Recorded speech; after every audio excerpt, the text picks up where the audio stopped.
Дорогие мои мастерицы, добрый день! Сейчас я покажу, как можно из пластичной нитки, это шелк, возможно, синтетика, полиэстер, которые растягиваются.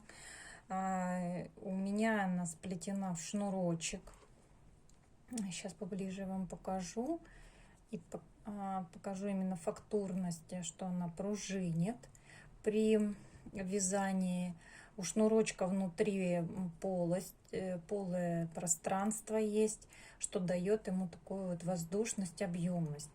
Именно для таких ниток нужна подготовка и предполагаемость в том, что это изделие будет, когда вы будете вязать, изначально будет не того размера, по которому вы будете ориентироваться на выкройки или на ваши мерки.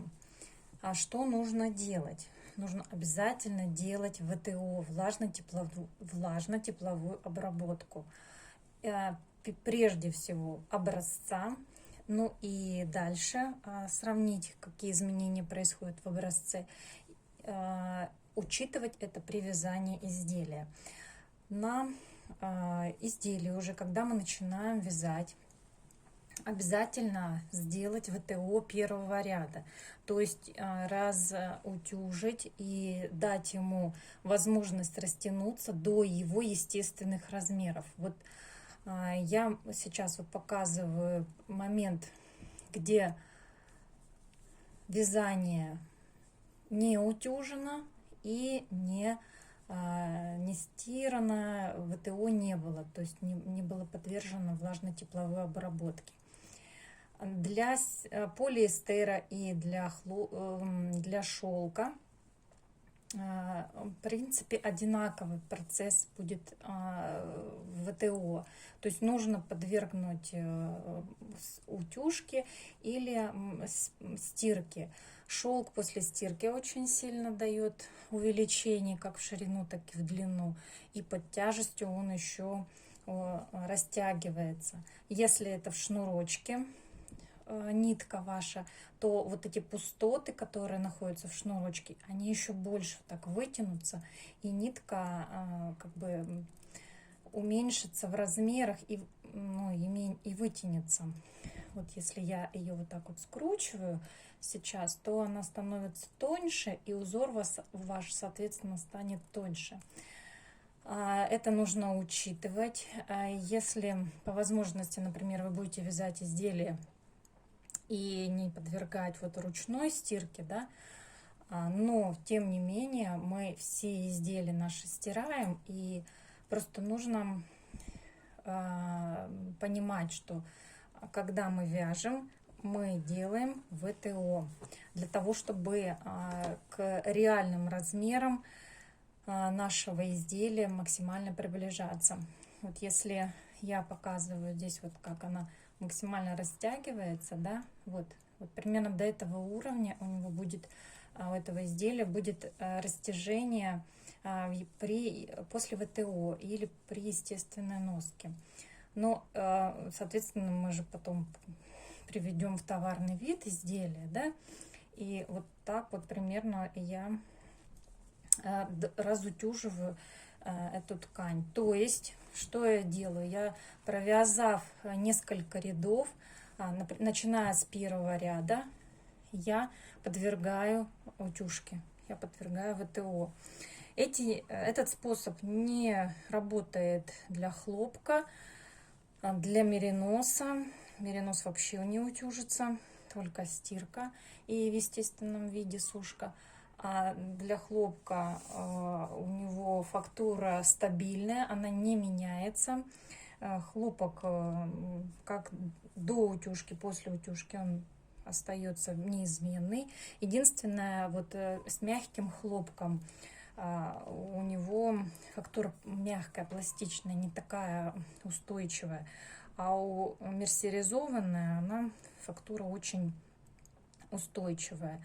Лен также вытягивается, но все эти ниточки, например, лен и шелк, можно вязать с хлопком, но нужно учитывать температурный режим тогда при ВТО, то есть температура не выше 40 градусов, то есть 38-30, не больше, иначе две нитки не подружатся друг с другом, и они, одна даст усадку, другая наоборот растяжение, и у вас изделие испортится. Как я делаю ВТО того или иного изделия? Узнав, изучив на образце, как ведет себя ниточка при утюжке, я добавляю пар, ставлю на не максимальный, а на максимально это обычно троечка, да, уменьшаю температуру примерно для синтетических ниток, для полиэстера, и с лицевой стороны пробую делать такое вот небольшое проглаживание, и с изнаночной стороны. Но у нас утюг любит зализывать узор, да, и поэтому, чтобы на лицевой стороне у вас зализанности такой не было, я предлагаю вам утюжить с изнаночной стороны. Вот. Пар обязателен, потому что пар, он смягчает нитку, он ее не плющит, и пар мягче разутюживает. Вот. В этом плане я люблю очень нитку тюлип. Вот уж вообще вообще ничего с ней не происходит. Вот на ее фактуру как утюгом придашь, вот после того, как вот связал несколько рядов изделия, я проутюживаю. Опять несколько рядов связала, проутюживаю. Решила взять полиэстер с люрексом. Люрекс тоже аккуратненько утюжьте, потому что он может расплавиться при высоких температурах, и у вас будет не блеск, а сожженная ниточка. И вот так потихоньку разутюживаю. То есть смягчаю узор для того, чтобы он придал естественную форму. После того, значит, перед утюжкой я делаю примерку на себе. Так, вывернула 2 раза, ниточка у меня убежала внутрь.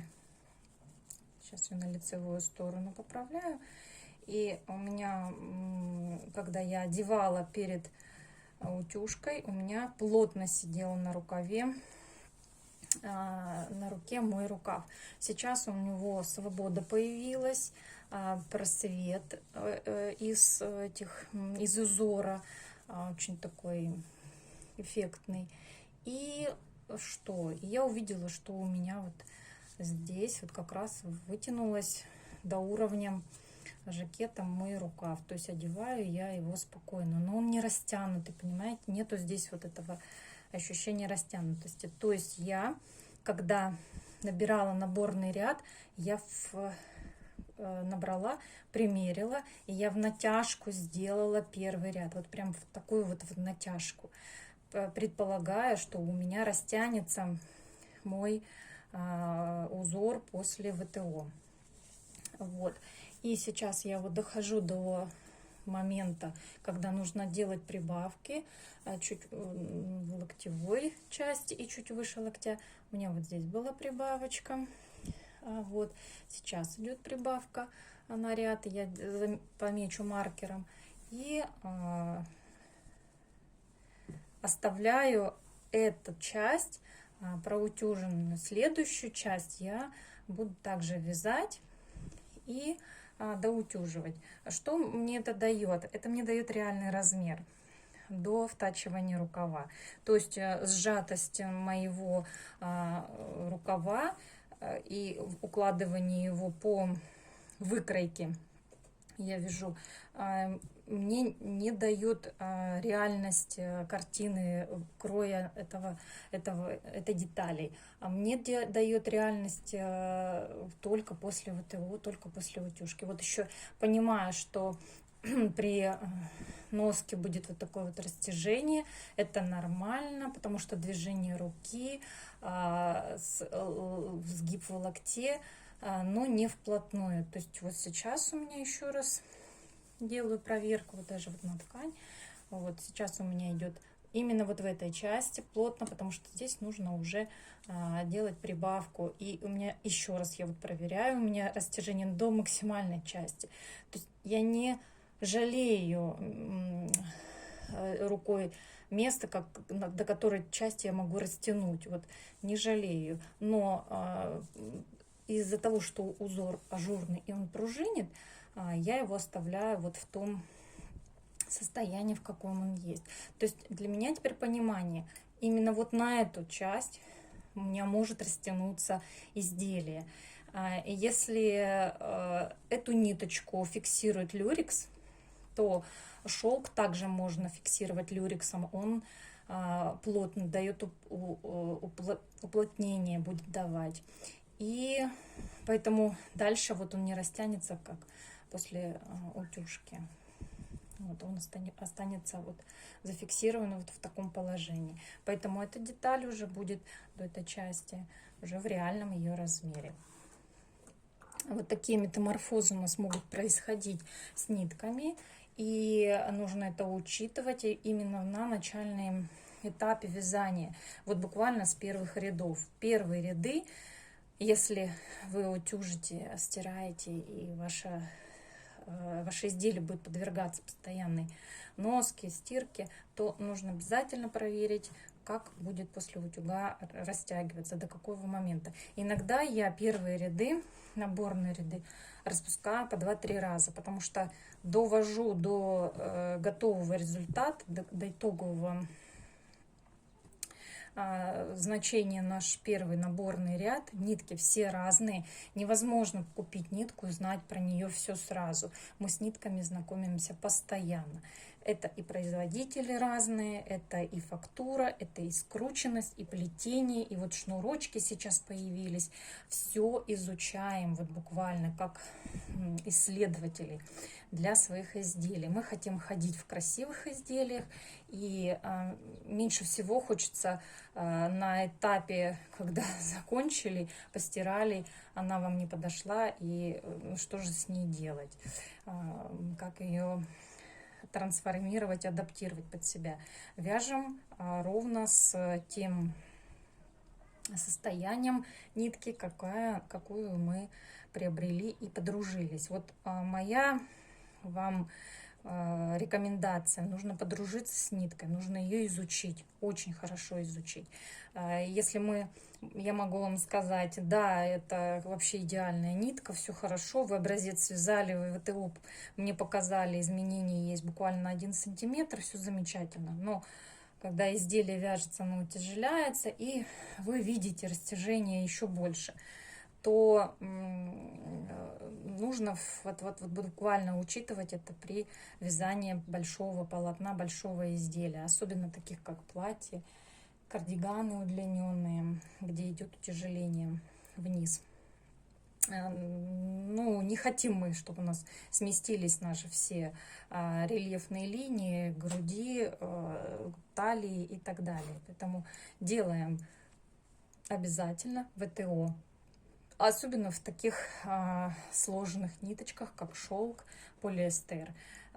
Я намеренно брала с люрексом, потому что люрекс дает стабильность. Я даже применила люрекс в кружевах, в ирландском кружеве шелк с люрексом добавила, чтобы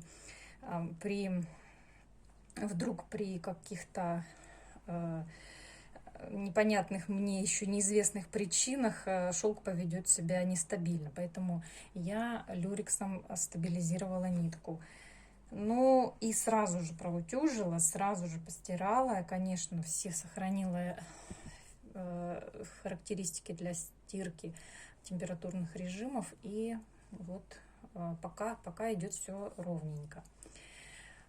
Благодарю за внимание. Если есть вопросы, задавайте, потому что обычно мы, когда разбираемся в своих тонкостях, мы в голове все проблемы решаем, прорешиваем и думаем, что нам все понятно. А если вдруг вот есть непонятные моменты, которые я упустила, задавайте вопросы, будем разбирать, отвечать и находить вместе общее решение.